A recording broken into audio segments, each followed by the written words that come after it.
백종술 선교사님께서 오셨다 그래서 오늘 좀 모시고 싶었는데 오늘 오시라 그랬더니 파송하는 교회에서 오라 그래서 도저히 오실 수 없다고 말씀하셔서 이렇게 또 제가 서게 되었습니다. 회장님께서 또 저보고 서라 그래서 제가 섰는데 백종술 선교사님께서 다음 달 8월 12일 그때 이제 오셔 주십사라고 그렇게 연락을 드린 상태입니다. 오늘 여러분과 함께 나눌 말씀은 겉이 아니라 중심입니다. 겉이 아니라 중심입니다라는 제목을 가지고 함께 은혜를 나누고자 합니다.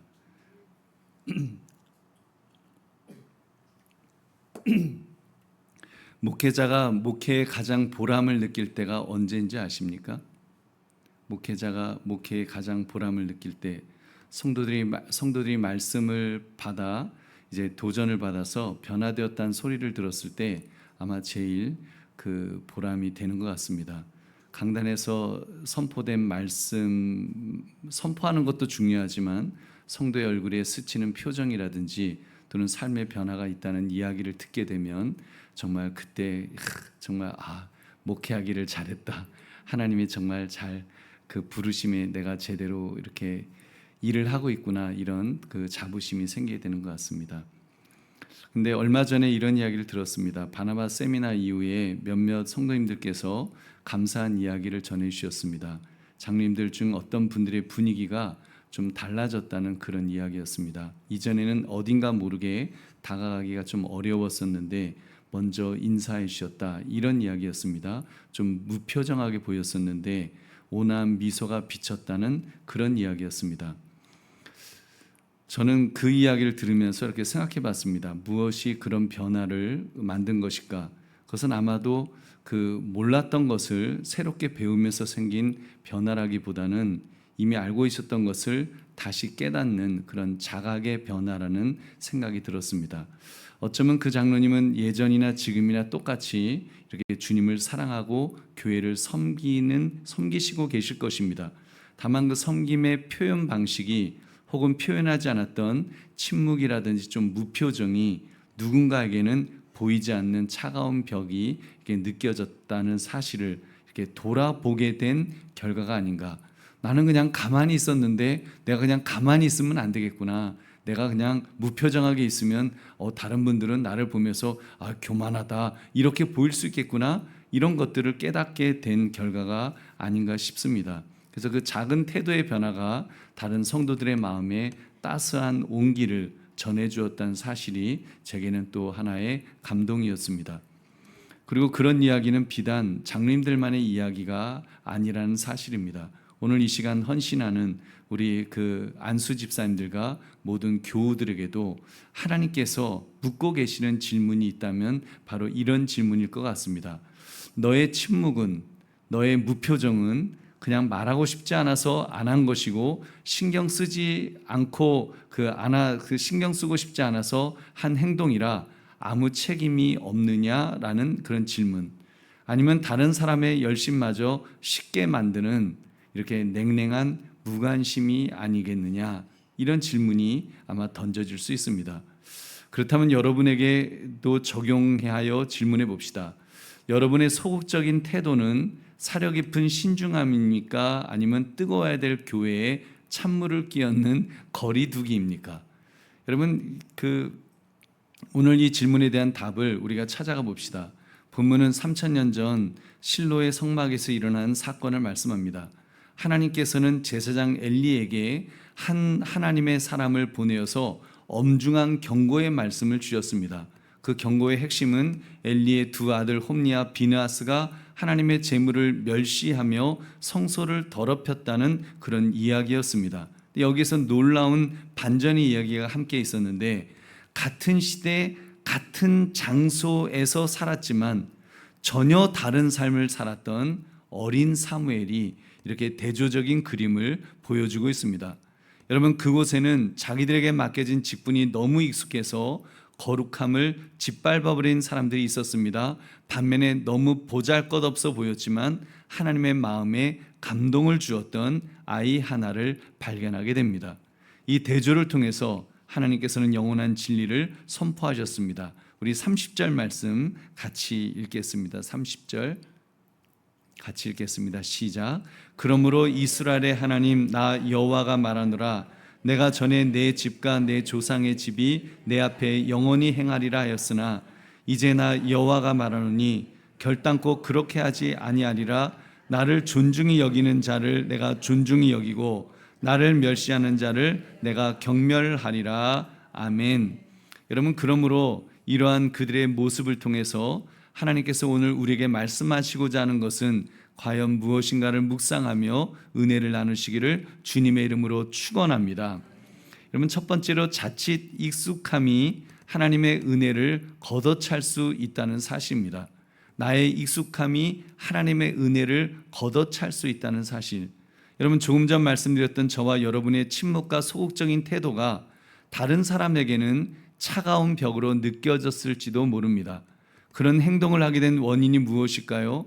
하나님은 그 원인을 진단하시기 위해서 우리에게 엘리의 집 사람들을 보여주셨습니다.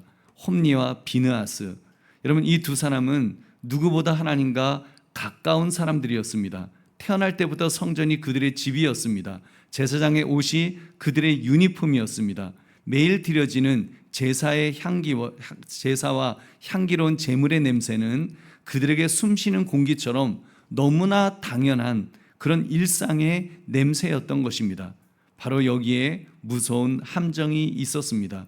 너무나 익숙해진 나머지 너무 익숙해졌기 때문에 더 이상 그 어떤 것도 특별하게 느껴지지 않은 상태. 여러분, 이것이야말로 영적인 마비에 빠질, 영적인 무감각함에 빠질 위험성이 있다는 사실입니다. 모든 것이 하나님의 특별한 은혜인데도 그냥 당연한 것으로 여깁니다. 감사도 감격도 없는 그런 무덤덤한 상태, 그 무덤덤한 상태에서 그들은 제사장이 되어서 제사를 드렸던 것입니다. 여러분, 이런 상태를 가리켜 은혜의 무감각증이라 부를 수 있을 것입니다. 처음에는 감격스러운 은혜를 느꼈었는데 점차 무뎌지게 됩니다. 마침내 그 은혜를 자신의 당연한 권리로 여기게 되는, 이제 이건 내 권리야, 내 거야 라고 하는 무서운 영적 질병에 빠진 것입니다. 홈니와 비느하스는 바로 그 병에 걸려 있었습니다. 그리고 외모보다는 중심을 보시는 하나님은 그들의 죄악을 꿰뚫어 보시고는 이렇게 말씀하였습니다. 사무엘상 2장 29절 같이 읽겠습니다. 시작. 너희는 어찌하여 내가 내 처소에서 명령한 내 제물과 예물을 밟으며 내 아들들을 나보다 더 중히 여겨 내 백성 이스라엘이 드리는 가장 좋은 것으로 너희들을 살지게 하느냐. 아멘. 하나님께서 지금 엘리 제사장에게 두 아들들에 대해서 하시는 경고입니다. 그 예물을 밟았다 그랬습니다.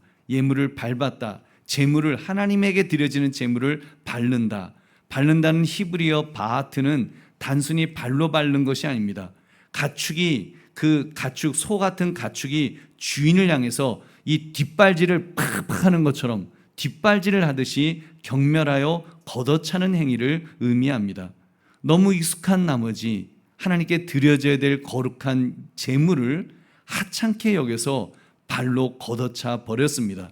그래서 은혜에 대한 무감각이 결국 하나님을 향한 경멸로 이어진 것입니다. 우리 보배로운 성도님들, 이 밟는 행위가 오늘 저와 여러분에게는 어떻게 나타날 수가 있을까요? 물론 우리는 엘리의 아들들처럼 제물을 발로 차지는 않을 것입니다. 우리가 감히 적극적으로 막 죄 짓는 그런 행동이야, 엘리의 아들들 같은 행동이야 우리가 하겠습니까? 그러나 우리 역시도 훨씬 더 교묘하고 세련된 방식으로 하나님의 은혜를 짓밟을 때가 있지는 않았는가요? 여러분, 오래전에 가슴 아픈 이야기를 어느 성도님을 통해 들었습니다. 중직자도 11조를 안 한다는데 제가 왜 해야 합니까? 이런 이야기였습니다. 이런 식의 반문은 오늘 예배의 주체이신 안수 집사님들의 마음을 끊임없이 유혹하는 속삭임일지도 모르겠습니다. 장로님들도 가만히 계시는데 안수 집사인 내가 나설 필요가 있겠어요? 라고 하는 그런 질문처럼 말입니다. 우리 보배로운 성도님들, 바로 이러한 비교 의식을 경계해야 합니다. 이런 비교 의식이 하나님께서 여러분에게 주신 여러분만의 거룩한 부르심을 짓밟는, 여러분 오늘날의 바하트, 짓밟는다라고 하는 그런 행위일 수 있기 때문입니다. 우리 중 그 누가 주인을 발로 걷어차기야 하겠습니까? 나 소극적으로 주인의 명령을 가볍게 여기는 것은 하나님께서 나에게 안수집사로서 주신 사명에 대해서 가볍게 여기는 것은 나 역시 예외가 아닐 수 있지 않을까요? 여러분, 하나님께서 여러분에게 안수집사라는 존귀한 직분을 맡기셨습니다. 그렇다면 맡은 자에게 구할 것은 충성일 뿐입니다. 충성해야 되는 줄로 믿습니다. 여러분, 근데 혹시라도 내가 다른 장로님의 성김과 저울질하며 그 가치를 깎아내린 적은 없으셨습니까? 그것은 마치 하나님 앞에서 이렇게 말하는 것 같습니다. 주님이 제게 주신 이 특권은 저 장로님의 그것에 비하면 별것 아니네요 라고 말하는 것 같이, 여러분 이것이 얼마나 어리석고 또 교만한 태도입니까? 우리 보배로운 성도님들, 비교를 하더라도 우리가 좀 신앙이 나보다 더 훌륭한 그런 분과 비교를 하면서 나도 저렇게 돼야지 이래야 되는데, 나보다 좀 못해 보이는 분을 바라보면서 저분도 저러는데 내가 이럴 필요 있어? 우리가 이렇게 비교한다면 이게 얼마나 우리의 신앙을 깎아먹는 행위가 되냐는 말입니다. 보배로운 성도님들, 나의 헌신과 순종의 기준이 여러분 하나님이 아니라 사람이 되는 순간 우리는 이미 엘리 아들들처럼 행동할 수 있다는 것입니다. 하나님의 은혜를 발로 걷어차는 그런 행위 말입니다. 이게 얼마나 무서운 일이 될 수 있을까요? 그러므로 이 시간 비교의식의 위험에 빠지지 않으시기를 주의 이름으로 축원합니다. 여러분의 직분을 다른 사람과 특히 더 직이 무거운 분과 비교하지 않겠다고 결단합시다. 안수집사로 기름 부으심을 받았던 여러분 받았을 때 그때만 기억하십시오. 우리 권사님들도 마찬가지고 집사님들 마찬가지입니다. 내가 처음 그 직분을 받았을 때 그 마음, 그때 여러분이 이렇게 받지는 않았을 거예요. 아무개 장로님이 열심히 하면 저도 열심히 할 것이고, 아니면 저도 안 하겠습니다 이러면서 받는 분은 하나도 없을 것입니다. 다 하나님께서 나에게 이런 직분을 맡기신 걸 정말 감사하면서 감격하면서, 하나님이 정말 제게 직분을 맡기셨사오니 주여 이 직분에 맞게 살게 하옵소서, 이런 마음이었을 텐데, 여러분 오로지 하나님만 바라보며 하나님 앞에서 여러분의 삶을 여러분 드리겠다고 서원하신 줄로 믿습니다. 그러니까 오늘 헌신 예배 후부터는 여러분의 마음속에서 끊임없이 고개를 들려고 하는 그런 비교의 소리를 잠재우시기 바랍니다. 누가 하는가 안 하는가를 보지 마시고 오직 하나님께서 내게 맡기신 일이 무엇인가, 여러분 그것만을 묵상합시다. 그것만을 붙듭시다. 그것만을 결단합시다. 그러므로 하나님께서 여러분 각자에게 주신 안수 집사라고 하는 그 거룩한 특권을 다시 존귀하게 여기시기를 주님의 이름으로 축원합니다. 여러분 오늘 기도처럼 정말 그런 은혜가 여러분 모두에게 있으시기를 다시 한번 주의 이름으로 축원합니다. 두 번째, 우리의 시선이 바른 방향을 향할 때 바로 설 수 있습니다. 바른 방향을 향할 때 바로 설 수 있다. 여러분 익숙함이 하나님의 은혜를 걷어찰 수 있다고 했습니다. 물론 우리는 홈리와 비느하스와 같이 행동하지는 않습니다만 자칫 비교의식이라는 교묘한 포장지를 사용해서 우리 역시도 하나님의 은혜를 걷어찰 수 있음을 경계하자고 했습니다. 그렇다면 이 비교의식에 빠지지 않기 위해서 어떻게 해야 될까요? 어떻게 하면 좋겠습니까? 우리의 죄성이 조금만 익숙해지면 긴장이 풀려서 비교의식에 빠지게 되는데 어떻게 예방할 수 있을까요? 여러분 예방할 수 있는 단서를 아주 평범한 한 구절에서 우리가 찾았으면 좋겠습니다. 우리 사무엘상 2장 18절 말씀 같이 읽겠습니다. 시작. 사무엘은 어렸을 때에 세마포 에봇을 입고 여호와 앞에서 섬겼더라. 아멘.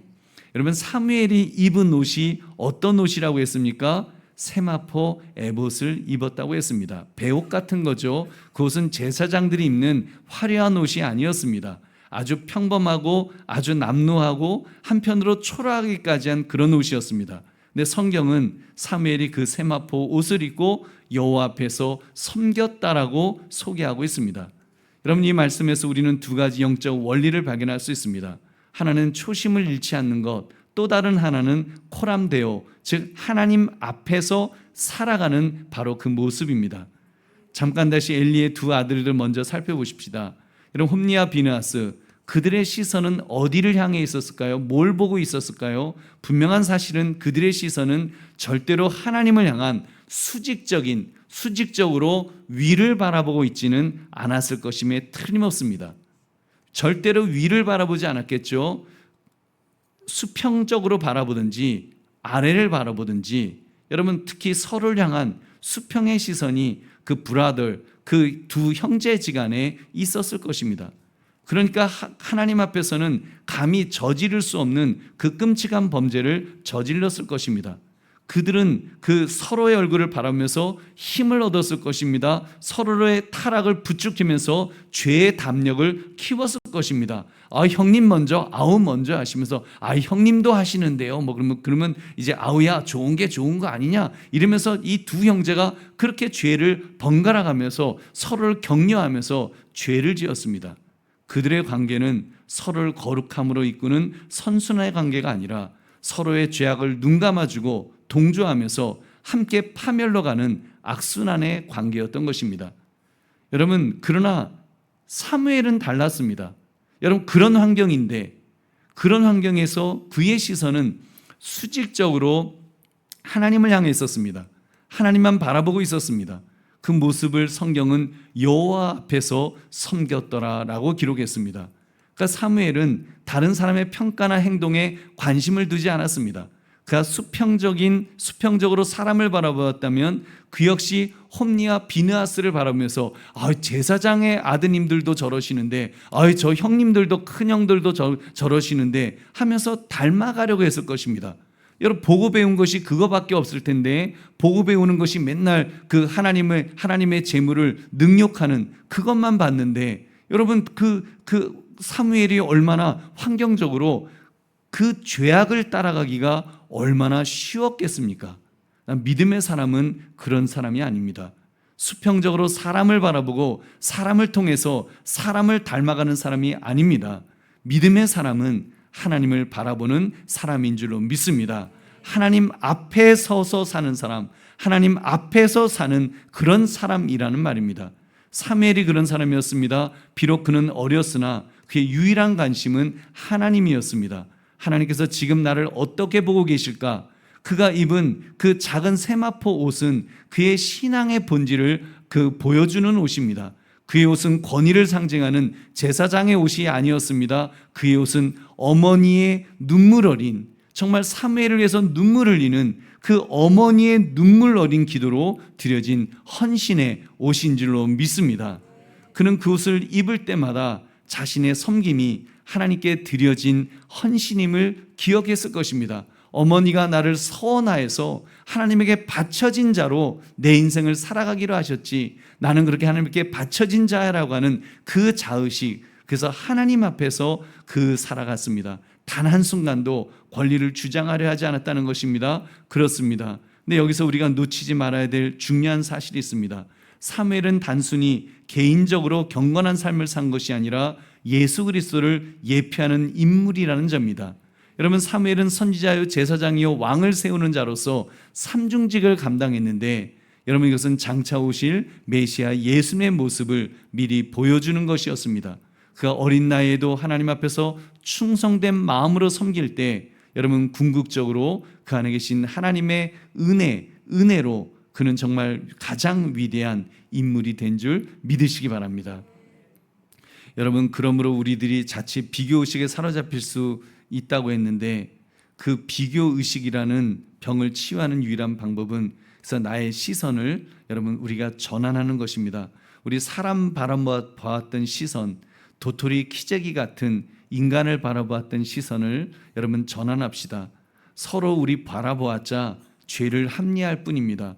여러분이 목사인 저도 바라보지 마십시오. 저보고 배우려고 하지 마십시오. 사도 바울 정도 돼야지 너희는 나를 본받아라라고 하지, 여러분 우리가 사도 바울만큼 되겠습니까? 우리 사실 사람을 바라볼 그 시간이면 여러분 하나님을 바라보시기를 다시 한번 주의 이름으로 축원합니다.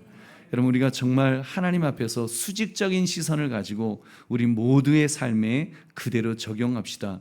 우리가 하나님 앞에 바르게 살려면 하나님 앞에서 정말 단독자로 서야 합니다. 단독자. 여러분, 그 어떤 분이 그러시더라고요. 교회 잘 안 나오시는 분이 이제 기도 열심히 하는 그 부인 권사님을 바라보면서, 아유, 나는 우리 마누라 치마 붙들고 천국 갈 거예요. 뭐 그런 얘기 하시는데 속으로 제가 그랬습니다. 아이고, 당신 마누라가 좋아하겠다.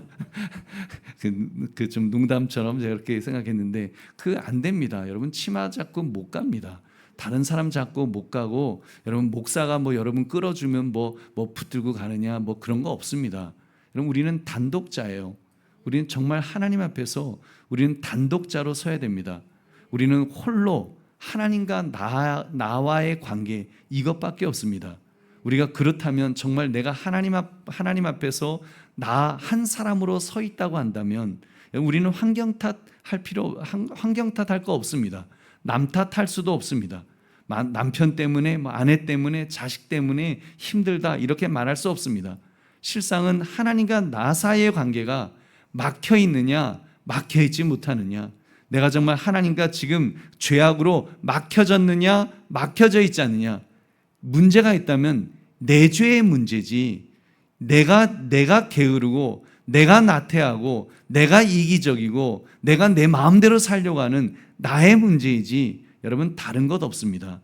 하나님과 나 사이에 죄악의 담이 조그만 죄라도 그것이 막혀진다면 여러분, 관계가 막힌다는 사실을 여러분 잊지 맙시다. 여러분이 교회에서 애쓰시는 섬김과 헌신도 마찬가지입니다. 여러분이 장로님 때문에 다른 안수 집사님 때문에 시험에 들었다고 하고 열심 내고 싶지 않다고 한다면 무엇 때문이겠습니까? 여러분, 진짜 여러분이 불평하는 그분 때문일까요? 여러분, 아닙니다. 나의 시선을 하나님이 아닌 사람에게 고정하려 하기 때문입니다. 그것도 이기적인 목적을 가지고서요. 어떤 목적입니까? 내가 열심 내지 않아도 되는 편안하게 신앙생활하고 싶은 핑계거리를 찾으려는 목적 말입니다. 우리 보배로운 성도들이요, 만약 나의 모습이 이와 같다면 이렇게 비유할 수 있을 것입니다. 다른 사람의 반응에 따라서 내 헌신의 온도가 오르락 내리락 하는 온도계 신앙이라 할 것입니다. 온도계 신앙은요, 자기 주도적이지 않습니다. 온도계, 지금 저기도 저기 온도계 있죠. 그 온도계는 자기 주도적이지 않아요. 온도계 신앙은 하나님을 바라보는 것이 아니라 사람을 바라봅니다. 그리고 환경을 바라봅니다. 그렇기 때문에 주변 환경에 따라서 오르락 했다가 또 내리락 했다가 이렇게 변하죠. 결코 성숙한 신앙의 모습이라고 할 수 없습니다.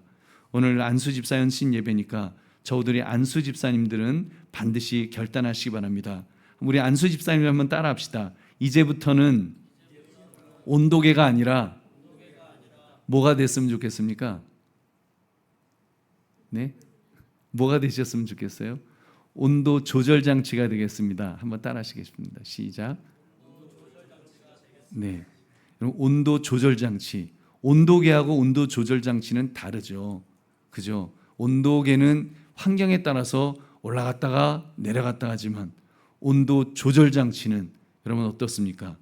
다른 사람이 냉랭해졌다고 나도 덩달아 신앙의 온도가 식는 사람이 되지 말자는 것입니다. 오히려 안수 집사님이라고 한다면 온도 조절 장치가 되셔서 교회 온도가 식었으면 온도를 올리는 사람이 되시기를 주의 이름으로 축원합니다. 여러분, 오히려 여러분의 뜨거운 중심, 하나님을 향한 중심, 정말 용광로 같은 중심으로 주변의 차가운 분위기를 덮이는 사람이 되시기를 다시 한번 주의 이름으로 축원합니다.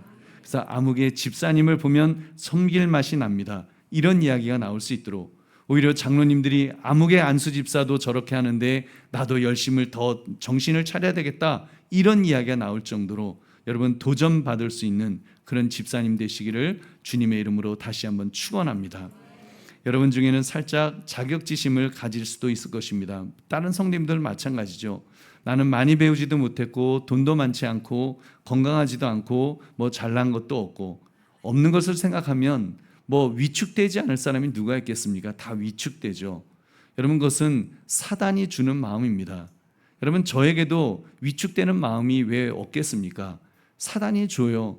그래서 이제는 노회에서도 젊은 목사님들 보면 왠지 마음이 이제는 저도 좀 썰렁해지고 이제 좀 그렇게 됩니다. 다른 목사님들이 저를 대하는 태도가 내가 아직도 마음은 28 청춘인데 대하는 태도는 아니니까 되게 좀 이상합니다. 여러분, 근데 그것은 자칫 사단이 주는, 그것 때문에 마음이 위축된다면 그건 사단이 주는 마음입니다. 여러분은 사무엘과 같은 마음을 품으시기를 주님의 이름으로 축원합니다. 여러분, 그래서 나는 비록 배경도 없고 가진 것도 없고 작은 세마포옷을 입은 자 같지만 나의 시선만은 오직 주님께 고정되어 있습니다. 여러분, 이런 사무엘처럼, 정말 사무엘은 그런 사람이었습니다. 엘리의 두 아들들하고 비교하면 그 집안도 별로 좋지 않았습니다. 집안도 안 좋고 나이도 어리고 도대체 옷도 좋지 않고 도대체 자랑할 것이 아무것도 없었지만 오직 하나만 바라봤습니다. 하늘만 바라봤습니다. 하나님만 바라보았습니다. 그 하나님을 바라볼 때 하나님께서 그를 들어 쓰신 줄로 믿습니다. 여러분, 그렇게 고백합시다. 그리고 묵묵히 여러분의 자리를 지키십시오. 그렇게 할 때 하나님께서 여러분을 찾아와 주실 것입니다. 만나 주실 것입니다. 붙들어 주실 것입니다. 오히려 더 큰 위대한 사람으로, 사무엘 선지자 같은 사람으로 만들어 주실 줄로 믿습니다. 사무엘은 그렇게 쓰임 받았습니다. 다른 사람 바라보고 남들도 안 하는데 내가 뭘 할 필요가 있나, 그런 생각이 아니었습니다. 내가 뭔데, 내가 힘쓰나, 그런 마음도 아니었습니다. 하나님께서 그를 성막을 돌보는 자로 부르셨음을 깨달았을 때 그냥 그는 쓰임 받았습니다. 최선을 다했습니다. 그는 자기가 해야 할 일을 가장 정직하게, 가장 바르게 감당한 줄로 믿습니다. 그렇게 할 때 하나님께서 사무엘을 이스라엘 다스리는 최고의 선지자로, 제사장으로, 왕으로 사용하신 줄 다시 한번 믿으시기 바랍니다. 그럼 우리의 시선이 바른 방향을 향할 때 바로 설 수 있음을 깨달아서 주님만 바라보며 살아가시기를 다시 한번 주의 이름으로 축원합니다. 세 번째, 중심이 하나님을 향한 자를 하나님께서 존중히 여기십니다. 중심이 하나님을 향한 자를 하나님도 존중히 여기신다는 말씀입니다. 우리는 말씀 중에 두 중직을 가진 사람들을 보았습니다. 하나는 사람과 비교하면서 하나님의 은혜를 짓밟았던 엘리의 아들들을 보았고, 다른 하나는 비록 작은 옷을 입었으나 오직 하나님께 시선을 고정했던 사무엘의 모습이었습니다. 그렇다면 하나님께서는 이 두 부류의 사람의 끝을 어떻게 만드셨을까요? 그리고 이 원리를 적용하여 저와 여러분이 비교의식을 버리고 시선을 돌려 하나님을 바라볼 때 하나님은 우리를 어떻게 이끌어 주실까요? 하나님이 무엇이라고 약속하셨을까요? 하나님께서는 엘리 집안을 향한 심판과 함께 하나님 나라를 움직이시는 영원한 법칙 하나를 선포하셨습니다. 저와 여러분이 붙들어야 될 하나님의 위대한 약속입니다. 우리 사무엘상 20장 30절 다시 한번 같이 읽겠습니다. 시작. 그러므로 이스라엘의 하나님 나 여호와가 말하노라. 내가 전에 내 집과 내 조상의 집이 내 앞에 영원히 행하리라 하였으나 이제 나 여호와가 말하노니 결단코 그렇게 하지 아니하리라. 나를 존중히 여기는 자를 내가 존중히 여기고 나를 멸시하는 자를 내가 경멸하리라. 아멘. 여러분, 이것이 바로 존중의 법칙입니다. 우리가 하나님을 대하는 태도 그대로 하나님께서 우리를 대하시겠다고 약속하였습니다. 그냥 저절로 영원히 그냥 내 조상의 집이 내 앞에 영원히 행하리라. 하나님 전에 그런 말씀하셨죠. 그러니까 내가 어떻게 살든 그냥 될 거예요. 막연히 잘 될 거예요. 그런 것이 아니라는 것입니다. 하나님은 존중의 법칙을 말씀하시면서 나를 존중히 여기는 자를 내가 존중히 여기고 나를 멸시하는 자를 내가 경멸하리라. 여러분, 하나님의 약속입니다. 존중히 여긴다. 히브리어로 카바드라는 뜻입니다. 무겁다, 무게를 두다라는 뜻입니다. 반대로 멸시한다는 것은 가볍게 여긴다는 뜻입니다. 여러분, 엘리의 아들들은 그 하나님의 부르심, 그 부르심을, 그 중직이죠. 정말 무거운 그 중직을, 그 직분을 무겁게 여긴 것이 아니라 가볍게 여겼습니다. 깃털처럼 가볍게 멸시했습니다. 그래서 하나님께서 그들의 인생을 가볍게 만들어 버리셨던 것입니다. 그러나 사무엘은 하나님의 말씀을 자기 생명보다 무겁게 여겼습니다. 그러자 하나님께서 그의 인생에 영적인 무게감을 더해 주셨습니다. 그를 한 나라가 아니라 한 시대가 존경하는 인물로 세워주신 줄로 믿습니다. 할렐루야. 그리고 무엇보다도 그를 예수 그리스도를 예표하는 가장 위대한 인물로 세워주신 줄 믿으시기 바랍니다. 사무엘이 어린 시절부터 하나님 앞에서 충성되게 섬긴 것처럼 여러분, 예수님도 12세에 성전에서 내 아버지 집에 있어야 하지 아니하나이까 라고 말씀하시면서 하나님 아버지의 뜻에 순종하는 모습을, 사무엘과 같은 모습을 보이셨습니다. 사무엘이 선지자로서 하나님의 말씀을 전했듯이 예수님은 완전한 선지자로서 하나님의 아버지의 뜻을 온전히 나타내셨습니다. 사무엘이 제사장으로서 백성을 위해 제사를 드렸듯이 예수님은 영원한 대제사장으로서 자신을 제물로 드려서 우리의 죄를 속하여 주셨습니다. 사무엘이 왕을 세우는 자였듯이 예수님은 만왕의 왕으로서 하나님의 나라를 완성하였습니다. 바로 예수님의 은혜로 인해 오늘 여러분이 저와 그 안수 집사의 직분을 받을 수 있었고, 예수님의 능력으로 우리도 충성되게 섬길 수 있는 것입니다. 우리 보배로운 성도님들, 바로 이런 점에서 우리는 처음 언급했던 차가운 침묵의 문제로 다시 한번 생각해 봅시다. 그냥 나는 그저 조용히 있으려 했을 뿐인데요 라는 우리의 항변이 왜 하나님 앞에서는 통하지 않는 것일까요? 왜냐하면 공동체 안에서의 나의 침묵과 소극적인 태도는 결코 중립이 아니기 때문입니다. 직분과 사명을 가볍게 여기느냐, 다시 말하면 하나님을 경멸하느냐, 아니면 무겁게 여기느냐, 정말 하나님을 존중히 여기느냐, 여러분 그 기로에 서 있다는 것입니다. 여러분, 우리의 나의 책임을 가볍게 여기면 그것은 하나님을 멸시하는 행위가 될 것입니다. 하나님은 우리가 단지 비교의식에서 벗어나서 하나님을 바라보는 것으로 그치기를 원하지 않으십니다. 하나님은 우리가 한 걸음 더 나아가기를, 존중하는 삶으로, 정말 내가 하나님에 대해서는 존중하는 삶을 살겠습니다. 존중은 무겁게 여긴다는 것입니다. 무겁게 여긴다. 하나님이 나에게 맡기신 사명에 대해서 무겁게 여긴다. 여러분, 정말 그 직이 무거우면 무거울수록 정말 무겁게 여겨야죠. 무겁게 여기고 정말 그 일을 위해서는 내 목숨이라도 내어놓겠다고 하는 바로 그런 마음으로 살아갈 때 하나님은 그를 존중히 여겨주실 줄로 믿습니다. 그를 참으로 가장 귀하게 여기신다는 것입니다. 여러분, 우리 그래서 정말 나의 작은 행동으로 교회의 온도를 따뜻하게 하겠다고 하는 그런 능동적인 태도를 가지면 얼마나 좋겠습니까? 저는 그것이 주인의식이라고 생각합니다. 주인의식. 여러분, 주인의식이라니까 내가 교회 주인이야, 다 내 거야, 뭐 이런 유치한 그런 생각 말고, 내가 아니면 정말 섬길 사람이 없지 않습니까? 하나님, 제가 섬기겠습니다. 내가 아니면 할 사람이 없지 않습니까? 주님, 나에게 이 중직을 맡겼사오니 내가 하겠습니다. 여러분, 이런 주인의식을 가지시기를 주의 이름으로 축원합니다. 바로 이것입니다. 하나님을 존중히 여기는 삶은 거창한 것이 아닙니다. 마음속으로 생각에만 머물러 있는 것이 아니라 따뜻한 행동으로 한 걸음 더 나아가는 것뿐입니다. 여러분, 오늘 우리는 마지막으로 이것을 결단했으면 좋겠습니다. 이제 차가운 침묵을 깨고 능동적인 행동으로 하나님을 그렇게 존중합시다. 오늘부터 작은 행동 하나로 하나님을 존중하는 삶을 살아보는 것은 어떻겠습니까? 마음속으로 누군가를 위해 기도만 하지 마시고, 물론 기도하시는 것도 좋지만 기도만 하지 마시고 용기 내어 다가가십시오. 집사님, 제가 기도하고 있습니다. 아무개야 머리를 쓰다듬는 건 조금 요즘은 애들도 건드리면 안 되니까 쓰다듬는 척 하면서 얘야 이러면서 내가 너를 위해서 기도하고 있어 하면서 이렇게 표현하는 거, 표현이 되게 중요하더라고요. 마음으로 하는 거 안 알아주더라고요. 제 아내도 마음으로 하는 거는 안 알아주고 말로만 하는 것도 제 아내는 싫다고 하는데, 여러분, 행동으로 뭔가 정말 우리는 말도 안 하잖아요. 기도만 하고 있잖아요. 여러분, 기도만 하고 있는 그 헌신도 중요하지만 그것을 말로 표현해 주십시오.